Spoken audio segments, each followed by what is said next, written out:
صل على محمد وآل محمد.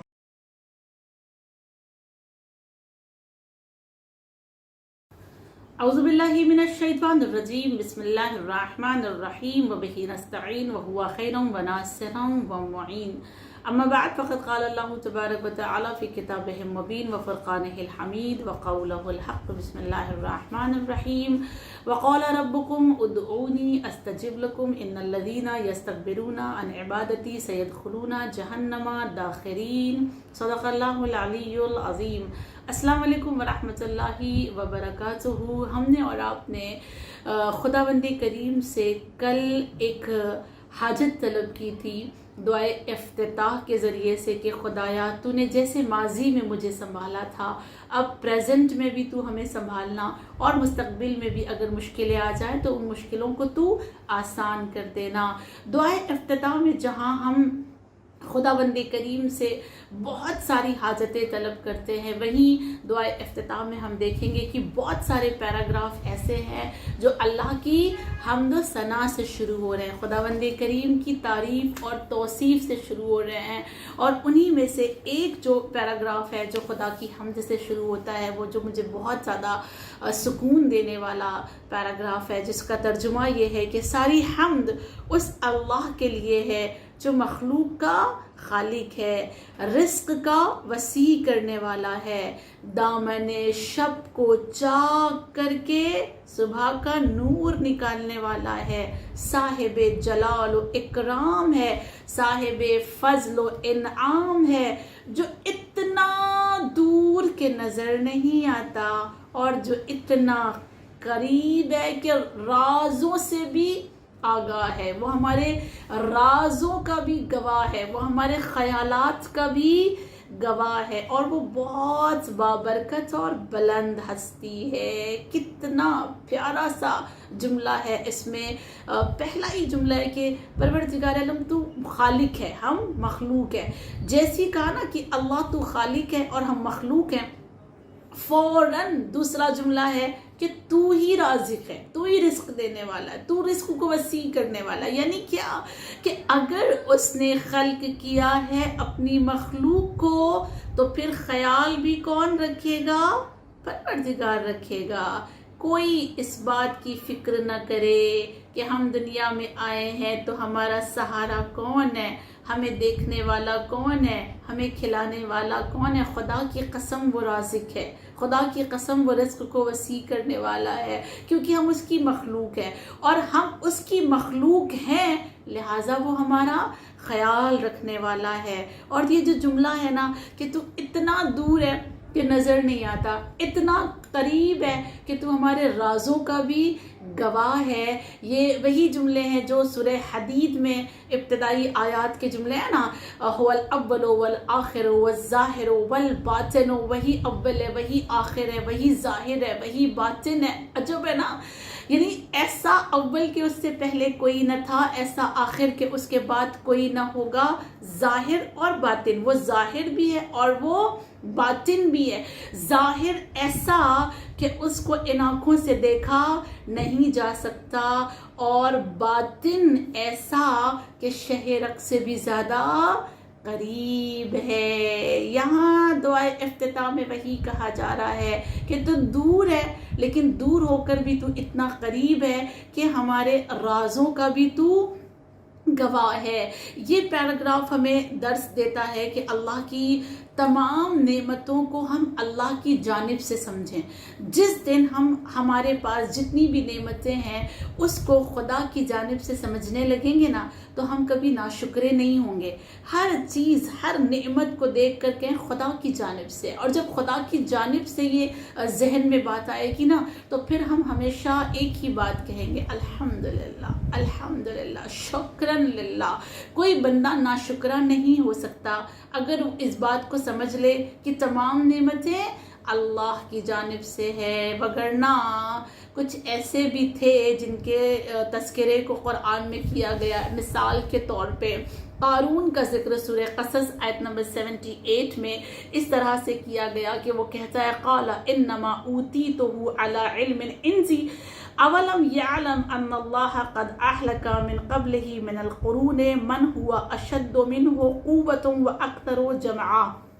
یعنی قارون نے کہا کہ مجھے یہ جو کچھ بھی ملا ہے، اس کے خزانے مشہور ہے نا، وہ کہتا ہے کہ مجھے جو کچھ بھی ملا ہے وہ سب کچھ مجھے میری محنت سے ملا ہے، مجھے میرے علم کی وجہ سے ملا ہے، جبکہ اسے یہ نہیں معلوم کہ اللہ نے اس سے پہلے بہت سی نسلوں کو ہلاک کر دیا جو اس سے بھی زیادہ طاقتور تھے اور اس سے بھی زیادہ صاحب دولت تھے. قارون نہ بنے کہ جو یہ کہنے لگے کہ جو کچھ بھی ہم نے حاصل کیا ہے اپنے دم پر حاصل کیا ہے، اپنی محنتوں سے ہم نے حاصل کیا ہے. بے شک تم نے محنت کی ہے، لیکن دینے والا ذات جو ہے، دینے والی ذات جو ہے وہ اللہ کی ہے، دینے والا جو ہے وہ پروردگار عالم ہے.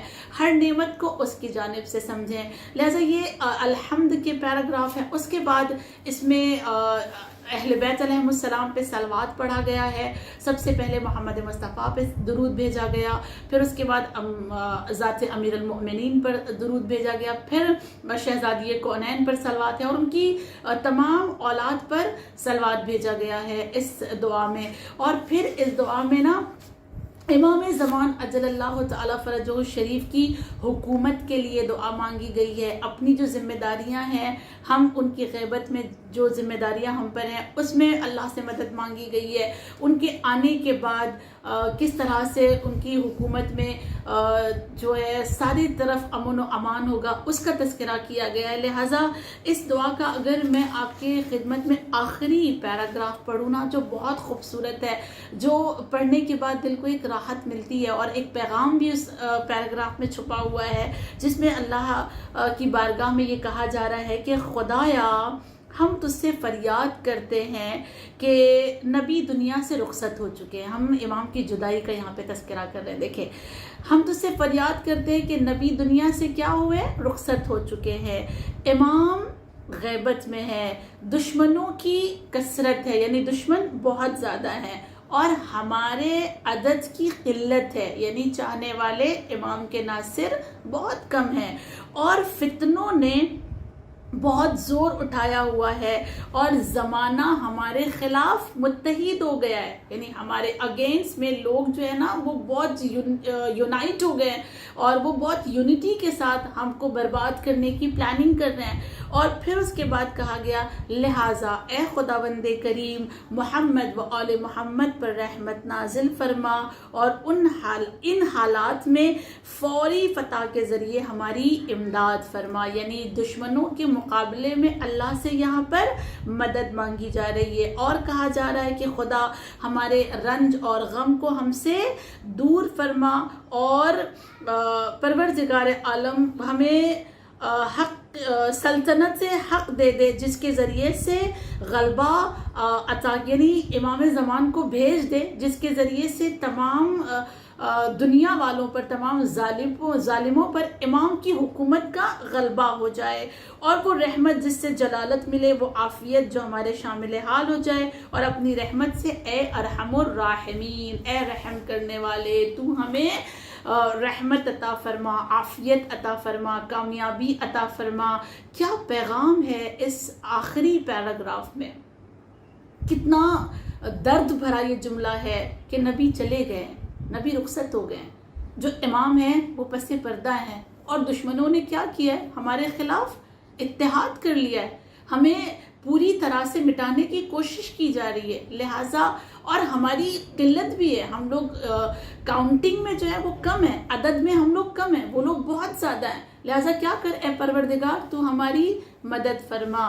اس پیراگراف میں جو میسج چھپا ہوا ہے وہ یہ کہ جو مومن ہوتا ہے، جو اصل میں امام زمان کا منتظر ہے، جو حقیقت میں امام کا انتظار کر رہا ہے، وہ سختی اور پریشانی کے وقت گھبراتا نہیں ہے، وہ دشمنوں کی کثرت کو دیکھ کر ڈرتا نہیں ہے، بلکہ سختی میں، مصیبت میں، دشمنوں کی کثرت کے مقابل میں اللہ سے مدد طلب کرتا ہے. کیوں مدد طلب کرنا ہے؟ دشمن کثیر تعداد میں ہے اور ہم قلیل ہیں، بہت مختصر سے ہیں، اس کے بعد بھی ہم اللہ سے مدد طلب کر رہے ہیں. وجہ کیا ہے؟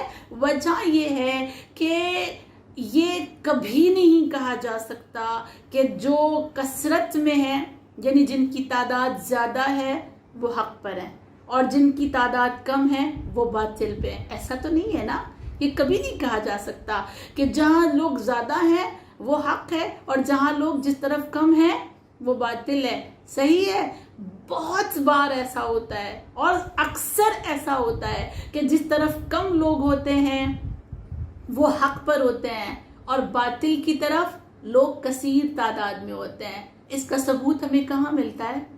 کرب و بلا کی سرزمین پر. خدا کی قسم، کرب و بلا کی سرزمین ہمیں پیغام دیتی ہے کہ دشمن کی کثرت سے ڈرنا نہیں، اس لیے کہ کثرت کا معنی یہ نہیں ہے کہ وہ حق پر ہے. تم قلیل ہو لیکن اگر حق پر ہو تو رب سے تم دعا کرو. ادھر 30,000 کا لشکر ہے، ادھر فقط اور فقط 72 ہے، صرف 72 ہے. لیکن اس 72 نے ہمیں یہ پیغام دیا ہے کہ ہم قلیل ہو کر بھی سختی کا سامنا کر کے اللہ سے مدد طلب کر کے ان دشمنوں پہ یلغار کریں گے، ان دشمنوں کو شکست دیں گے. اور قلت ہار گئی، قلت جیت گئی کثرت کے سامنے، کثرت ہار گئی. اور کثرت بھی کیسی تھی؟ کثیر جو لوگ تھے، جو لوگ زیادہ تھے تعداد میں، وہ کیسے تھے؟ کھاتے ہوئے، پیتے ہوئے، آرام کرتے ہوئے، عیش کرتے ہوئے. ادھر جو قلت تھی، جو لوگ قلیل تعداد میں تھے، مختصر سے تھے، 72 تھے، یہ کیسے تھے؟ بھوکے تھے، پیاسے تھے، جاگے تھے، تھکے ہوئے تھے. اس کے باوجود یہ قلیل سا لشکر آقا حسین کا جیت گیا. یزید کا کثیر لشکر آقا حسین کے لشکر سے ہار گیا. یہی اس دعا میں کہا جا رہا ہے کہ خدا کی ذات سے امید نہ ہونا. بظاہر تم بہت کم ہو، تمہاری قلت ہے، لیکن تم حق پر ہو. اور اگر تم حق پر ہو تم اللہ سے مدد طلب کرو، خداوند کریم سے مدد مانگو، وہ تمہیں مدد کرے گا. اور مدد کرنے کے بعد جو دشمن کثیر تعداد لے کے کھڑا ہے وہ شکست کھا جائے گا. باطل کو سر جھکانا پڑے گا. کیوں؟ اللہ نے کہہ دیا ہے جال حق و زحق الباطل ان الباطل کان زہوقا. حق آ گیا، باطل مٹ گیا، باطل چلا گیا. اور بہرحال باطل کو مٹ جانا ہے، باطل کو ختم ہو جانا ہے. یہ دعا ہمیں پیغام دیتی ہے کہ اپنے ارادے کو مضبوط رکھیں، سختی اور پریشانی میں پریشان نہ ہو جائیں. دشمن کی طاقت کو دیکھ کر اپنے آپ کو ہارا ہوا نہ مان لیں، بلکہ اللہ سے مدد کریں. انشاءاللہ آنے والے آقا جب آئیں گے تو ان کے ساتھ ہم یہ نظارہ ایک بار پھر دیکھیں گے جو کرب و بلا کی سرزمین پر کربلا والوں نے دیکھا. مختصر سا لشکر تھا اور ایک کثیر لشکر کو اس نے ہرایا. امام کے آنے کے بعد بھی یہی نظارہ ہمیں اور آپ کو دیکھنے کو ملے گا. بس اسی لیے تو آرزو ہے نا کہ وہ آ جائیں ہماری زندگی میں، ہم ان کی حکومت کو دیکھ لیں. خداوند کریم پھر ایک بار روزانہ کی طرح ایک ہی دعا مانگ رہے ہیں، معبود ایک ہی بات اس سے کہہ رہے ہیں، ان کے ظہور میں تعجیل فرما، ہمیں ان کے آوان و انصار میں شمار فرما. ان کے آنے کے بعد ان کی پہلی آواز پر لبیک کہنے کی توفیق مرحمت کرنا. معبود حقیقی ان آنکھوں کے گناہوں کو ختم کر دے تاکہ ان کا دیدار کر سکیں، ان کانوں کے گناہوں کو ختم کر دے تاکہ ہم جب سلام کرتے اور وہ جواب دیتے ہیں تو ہم ان کے جواب کو سن سکیں. خدایا اس زبان کے گناہ کو تو معاف کر دے تاکہ خلوص کے ساتھ ہم جب ان کو سلام کریں تو وہ کرم کی نگاہوں سے ہم پر دیکھیں، کیونکہ پاکیزہ زبان سے ہم ان کو سلام کریں گے. پروردگار عالم تیرے رحم و کرم کی بھیک مانگتے ہیں، یا ارحم الراحمین ہم پر رحم فرما. وآخر الدعوانا الحمد للہ رب العالمین.